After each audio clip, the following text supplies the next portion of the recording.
Sabuwar zuciya domin sabunta zuciya da inganta ta.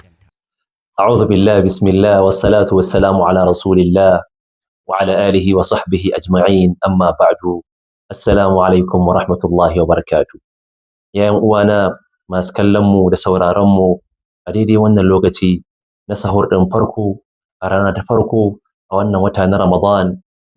Barkanmu da saduwa da ku a wannan shiri namu mai taken sabuwar zuciya a sabon wata na Ramadan.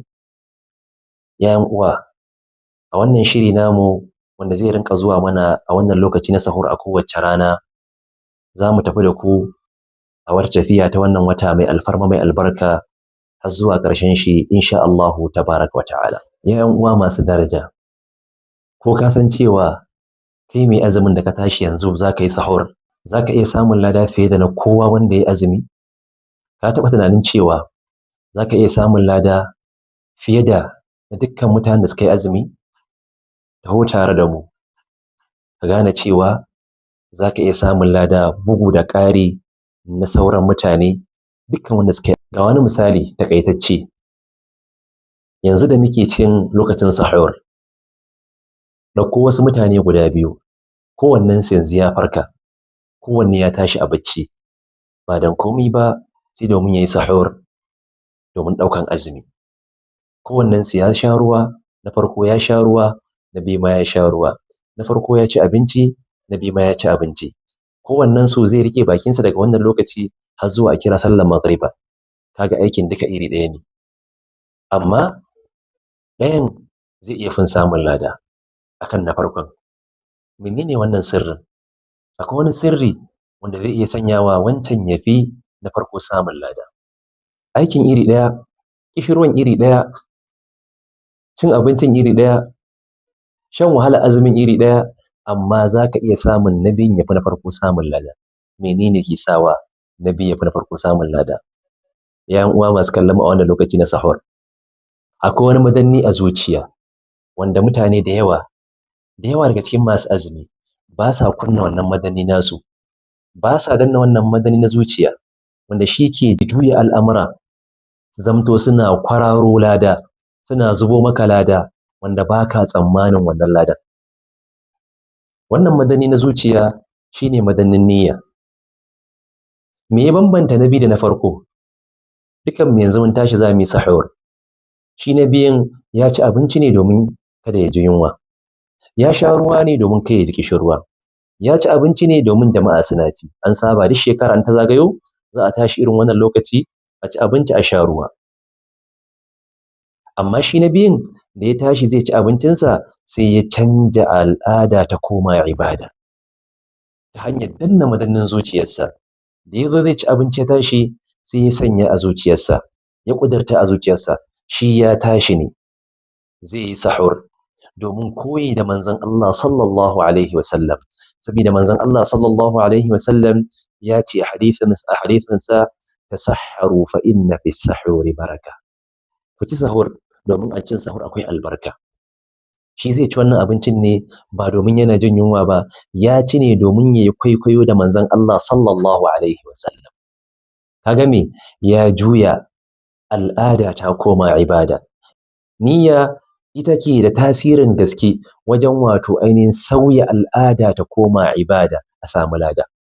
Ka ga shi wannan na biyun yanzu ya tashi ya ci abinci, ya yi kwaikwayo da manzon Allah sallallahu alaihi wasallam domin manzon Allah ya ce a yi sahur. Ka ga ya samu ladan cin sahur kuma ya samu ladan koyi da manzon Allah sallallahu alaihi wasallam. Abu na biyu, da zai ci abincin sai ya ƙara kawo wata niyya sabuwa. Mece ce wannan niyyar? Zan ci abinci ne domin koyi da manzon Allah sallallahu alaihi wasallam, sannan zan ci wannan abincin ne domin na samu ƙarfi, na samu karsashi, na samu damar bautata ma Allah maɗaukakin sarki yanda ya kamata. Domin wannan abincin da zan ci, wannan ruwan da zan sha ya ƙarfafe ni wajen wato ainihin tsayawa na yi sallah, ya ƙarfafe ni wajen tsayawa da bautata ma Allah maɗaukakin sarki, ya ƙarfafe ni wajen karatun Alƙur'ani mai girma, ya ƙarfafe ni wajen zikirin Allah maɗaukakin sarki. Ka ga me? Ya ƙara wato ainihin sabunta niyyarsa, ya ƙara wato ainihin jaddada ta. Ya uwana masu kallo na a wannan lokaci na sahur, yawanci da yawanmu muna ɗaukan azumi ya zamto al'ada ne, amma azumi ibada ne. A kowanne Ramadan ya zamto me kana sabunta zuciyarka, kana sabunta niyyarka. Manzon Allah sallallahu alaihi wasallam ya faɗa mana wani hadisi mai tsada, wani hadisi mai girman gaske, yake cewa innamal a'malu binniyat. Dukkan ayyuka ana ƙidaya su da niyya ne. Me yake nufi? Yani duk wani aiki da za a baka lada, duk wani aiki da za a baka lada a shari'a, to wannan aikin dole ya zamto ka sanya mishi niyya. Niyya ita ke bambanta mene? Ibada da al'ada. Don haka, ya ɗan uwana mai daraja, ya ƴar uwata mai daraja, mai kallo na a wannan lokaci na sahur, wanda muke shirin tafiya sallah asubahi bayan lokaci ƙanƙani, ka sani cewa kasuwancin niyya abu ne mai girman gaske. Kasuwancin niyya abu ne mai matakin gaske. Shi yasa ɗaya daga cikin sahabban manzon Allah sallallahu alaihi wasallam, wanda ake kiran shi da Mu'adh ibn Jabal. Mu'adh ibn Jabal ya iya kasuwancin niyya. Malaman zuciya suna cewa wato kasuwancin niyya wanda ya iya shi baya yadda da riba yar kaɗan. Duk wanda ya iya kasuwancin niyya, ƙwararren ɗan kasuwa a kasuwar niyya, baya yadda da riba yar kaɗan. Me yake nufi? Gashi ya fito da abin a fili, yake cewa shi ya kasance in zai kwanta bacci yana lissafin baccinsa ne kamar yanda yake lissafi a lokacin da yake farke. Me yake nufi? Yace shi idan zai je ya kwanta da daddare, ba kawai yana zuwa ya ja bargo ya kwanta yayi bacci bane.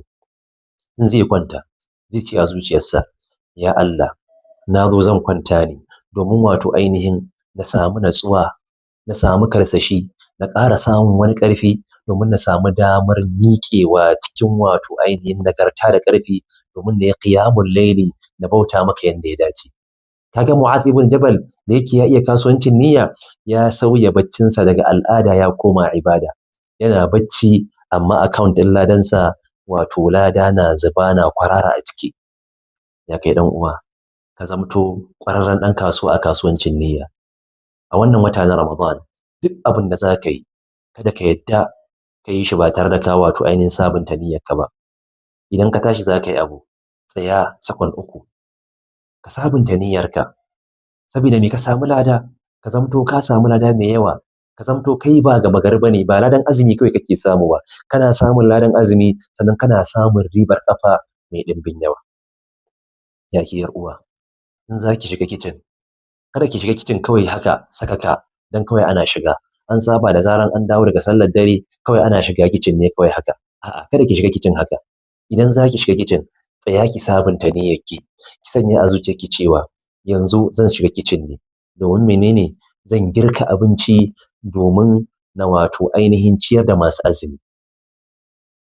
Saboda manzon Allah sallallahu alaihi wasallam ya nuna cewa dukkan wanda ya ciyar da mai azumi yana da ladan kwatankwacin wannan mai azumin. Kin ga kin sabunta niyyarki na koyi da manzon Allah sallallahu alaihi wasallam. Don haka idan za ka buɗe wayarka, sa a zuciyarka yanzu zan buɗe wayata ne domin na ci karo da wani hadisi ko wani tafsiri ko wani wato ainihin majalisi na Alƙur'ani wanda zai amfanar da ni duniya da lahira. Ka ga me? Ka sabunta niyyarka. Duk abin da za mu yi, mu zamto ƙwararrun 'yan kasuwa a wato ainihin duniyar niyya. Wannan shine haɗuwar mu ta farko a wannan sahur na farko, wanda insha Allah a gobe a daidai irin wannan lokaci za mu yi bayani akan wata jaka mai nauyi, wanda da yawa daga cikin masu azumi sun shigo wannan wata na Ramadan da wannan jaka mai nauyi mai girman gaske. Tana jan su suna janta, amma ba kowa ke ganewa ba. Sannan wannan jaka mai nauyi tana hana mutum tafiyar da ta kamata, tana hana mutum yin sauri wajen samun lada wajen ribatan wannan wata mai alfarma. Za mu yi bayani akan wannan jaka mai cike da duwatsu, mai nauyin gaske, sannan mu yi bayanin ya ake rabuwa da wannan jaka, ya ake sauke wannan jaka, ya za ka yi ka watsar da wannan duwatsu domin ka kai wato ainihin matakin da ya kamata a ce ka kai a wannan wata na Ramadan mai albarka. Yan uwa masu kallon mu, kada a manta a gobe a daidai irin wannan lokaci insha Allah za mu haɗa ku. Allah ya karɓi ibadunmu, Allah ya sa mu yi sahur cikin aminci da yardar Allah. Wassalamu alaikum wa rahmatullahi wa barakatuh. Sabuwar zuciya, domin sabunta zuciya da inganta ta.